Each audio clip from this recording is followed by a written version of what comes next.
Hello friend, welcome back to our YouTube channel Utkarsh Vision Academy. तो दोस्तों आज हम करने जा रहे हैं नवीन सर के नायक बेस के लेक्चर नंबर 16 का हैंड रिटन नोट्स से क्विक रिवीजन। इससे पहले हमने लेक्चर 1 से 15 तक का रिवीजन करा दिया है, तो जिन्होंने उसे नहीं देखा है वे हमारे चैनल के प्लेलिस्ट में जाकर देख सकते हैं। तो आइए आज की क्लास को शुरू करते हैं। आज का हमारा टॉपिक है सूर्यवंश यानी सूर्य डायनेस्टी के बारे में। बात करते हैं सूर्यवंश का शासनकाल कब से कब तक रहा था। तो सूर्यवंश का शासनकाल जो है 1540 से 1555 ईस्वी तक रहा था। बात करते हैं सूर्यवंश के संस्थापक कौन थे। तो सूर्यवंश के संस्थापक शेरशाह सूरी थे। नेक्स्ट हम बात करते हैं शेरशाह सूरी के बारे में जो है किस पुस्तक में जानकारी मिलती है। तो शेरशाह सूरी के बारे में जो है तारीख ए शेरशाही में जो है जानकारी मिलती है, जिसके राइटर की बात करते हैं तो अब्बास खां सरवानी था। नेक्स्ट हम बात करते हैं शेरशाह का जन्म कब हुआ था। तो शेरशाह का जन्म जो है 1472 एडी में हुआ था। इसके बचपन का नाम की बात करते हैं तो शेरशाह सूरी के बचपन का नाम फरीद था और इसके पिता के नाम की बात करते हैं तो हसन खां था। बात करते हैं हसन खां के पिता यानी कि शेरशाह सूरी के दादा का नाम जो था इब्राहिम था, जो कि घोड़ों के व्यापार करते थे अफगानों के यहाँ और दिल्ली सल्तनत के समय में।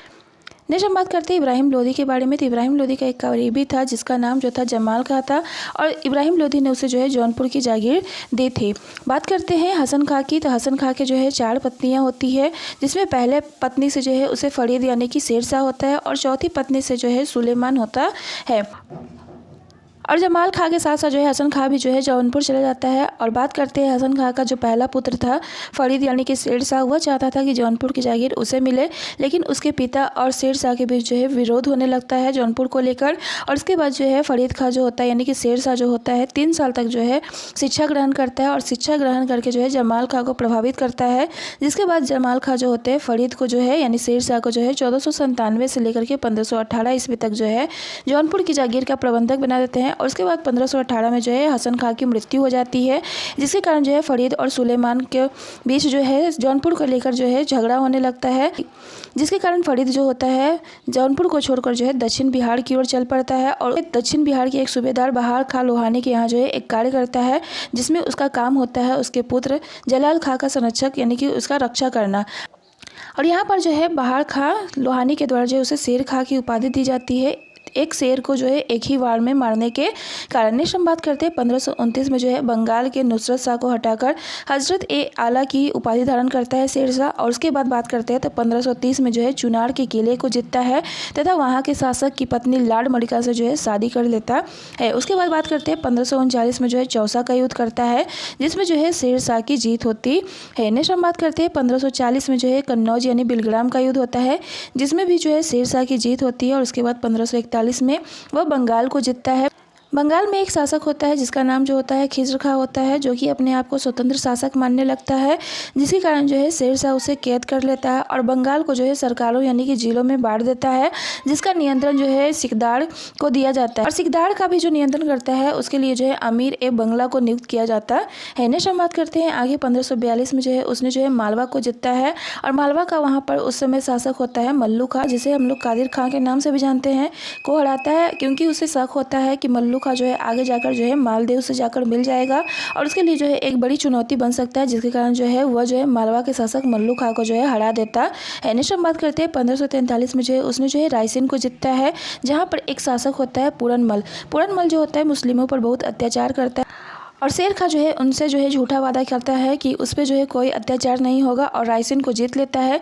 और रायसेन जीतने के बाद जो है शेरशाह जो होता है वहाँ पर बहुत सारा अत्याचार करता है, जिसके कारण जो है रायसेन अभियान को जो है शेरशाह के नाम पर सबसे गहरा धब्बा माना जाता है। उसके बाद जो है 1545 में जो है कालिंजर यानी बांदा यूपी को जीतता है, जहाँ पर जो है उक्का तोप का प्रयोग किया जाता है और यहाँ का शासक जो होता है किरत सिंह होता है और 1545 में जो है उसका मृत्यु हो जाता है। नेक्स्ट हम बात करते हैं 1546 में जो है उसने एक और अभियान किया था जिसका नाम जो था गिरी सुमेल जैतारन का युद्ध, जो कि मारवाड़ या फिर जोधपुर के विरोध किया गया था। यहाँ पर बात करते हैं मारवाड़ या फिर जोधपुर का जो शासक था मालदेव था, जिसने जो है अजमेर, बीकानेर, नागौर और जालोर को जो है अपने कब्जे में कर लिया था।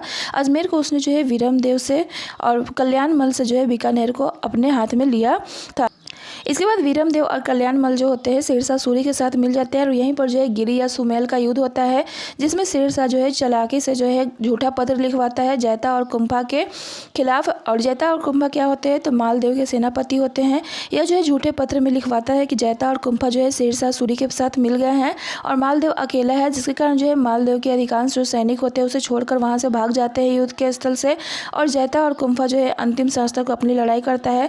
शेरशाह भी होता है यहाँ पर जो है डर जाता है, क्योंकि जैता और कुंभा बहुत ही बहादुर व्यक्ति होते हैं और यहाँ पर जो है बहुत सारे सैनिकों की जो है हत्या कर दी जाती है, जिसके कारण जो है शेरशाह कहता है कि एक मुट्ठी भर बाजरे के लिए जो है वह जो है हिंदुस्तान की बादशाहत खो देता। 1544 में जो है मेवाड़ का अभियान होता है। यहाँ पर जो है रानी कर्णावती जो होती है वह जो है जौहर करने से पहले जो है अपने पुत्र को जो है यानी राणा उदय को जो है धाई माँ पन्ना को सौंप देती है। धाई माँ पन्ना का अपना एक पुत्र होता है जिसका नाम जो होता है चंदन होता है और चंदन और उदय जो होते हैं कद काठी में जो है एक होते हैं। और यहाँ पर जब धाई माँ पन्ना को पता चलता है कि बलबीर जो है राणा उदय को ये हत्या करने वाला है, तो राणा उदय के स्थान पर जो है अपने बेटे चंदन को जो है लिटा देता, जिससे यह पता चलता है कि वह अपने राज्य के लिए जो है कितना समर्पित थे। नेक्स्ट हम बात करते हैं शेरशाह का मकबरा कहाँ है, तो शेरशाह का मकबरा जो है सासाराम बिहार में है। इसके द्वारा किए गए कुछ कार्य के बारे में बात करते हैं तो पहला है भू राजस्व, जो कि उपज के आधार पर जो है होता था और उपज का जो है 1/3 जो है भू राजस्व के रूप में लेता था, जिसके जनक की बात करते हैं तो टोडरमल थे। दूसरा काम है पट्टा प्रथा, इसने शुरू किया था जिसे काबुलियत प्रथा कहा जाता है। इसमें उसने जो है जड़ीबाना, महासिलाना और अतिरिक्त कर भी लगाया था, जिसका रेट जो होता था 2.5 से 5% होता था। शेरशाह ने जो है दीवाने वजारत विभाग बनाया था जो कि लगान और अर्थव्यवस्था से संबंधित था और इसने जो है दीवान ए इंसब विभाग बनाया था जो कि पत्र व्यवहार से संबंधित था। इसने जो है दीवान ए काजा का भी विभाग बनाया था जो कि एक न्याय विभाग होता था और इसने जो है आधुनिक रुपया चलवाया था।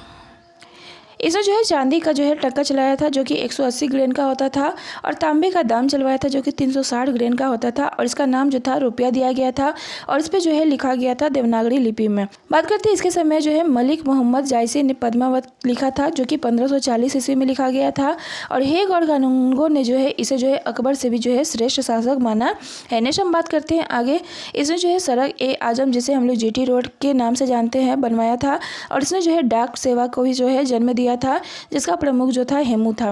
बात करते हैं आगे। शेरशाह ने जो है रोहतासगढ़ के किले को सुदृढ़ करवाया था। शेरशाह के वंशज की बात करते हैं तो शेरशाह के बाद जो है जलाल खां आता है इस्लाम शाह की उपाधि धारण करके, जो कि 1545 से 1553 ईस्वी तक रहता है और 1553 में जो है इसका डेथ हो जाता है। इसके बाद जो है इसका पुत्र फिरोज शाह आता है 1553 से 53 तक ही। उसके बाद फिरोज शाह की हत्या जो है मुजारिब खां कर देता है जो कि उसका मामा होता है और उसके बाद जो है मुजारिब खां जो आता है आदिल शाह के नाम से शासक बनता है और ये जो होता है दिल्ली और आगरा पर जो है अपना कब्जा कर लेता है। और उसके बाद इब्राहिम सूर आता है जो कि मुजारिब खां का जो है जीजा होता है और यह जो है सिकंदर शाह की उपाधि धारण करके आता है और यह जो है सरहिंद के युद्ध लड़ता है 1555 में।